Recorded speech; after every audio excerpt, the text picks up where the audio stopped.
বাসায় বসে বসে শালীনের সঙ্গে খেলছে বড় ভাই বীর। শাকিব খান এবং বুবলি দুজনেই চিত্রাঙ্গনের অভিনেতা অভিনেত্রী। দুজনেই বাসার বাইরে থাকতে হয় বেশ কিছু সময়, বিভিন্ন প্রমোশন থাকে, বিভিন্ন বিজ্ঞাপনের শুটিং থাকে। সব মিলিয়ে দুজনে ব্যস্ত সময় পার করছে বর্তমান সময়ে। তাই তো বাসায় বসে বসে বীরের সঙ্গে শালীন খান সময় কাটাচ্ছে। অন্যদিকে নানানানি তো রয়েছেই। শাকিব খান এবং বুবলির দ্বিতীয় পুত্রী হচ্ছে শালীন খান, যাকে নিয়ে ইতিমধ্যে সোশ্যাল মিডিয়ায় নানা রকম আলোচনা হচ্ছে।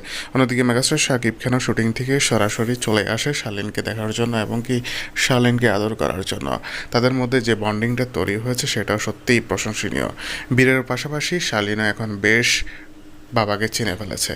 বাবার সঙ্গে সময় কাটাতে পছন্দ করে এবং বাবার সঙ্গে বেশ কিছুক্ষণ রাতে শুয়ে থাকে শালিন খান। তো বন্ধুরা, ভিডিওটি নিয়ে আপনাদের মতামত চাই দিন আমার ভিডিওর কমেন্ট বক্সে। ভিডিওটি ভালো লেগে থাকলে লাইক কমেন্ট শেয়ার করুন। ধন্যবাদ।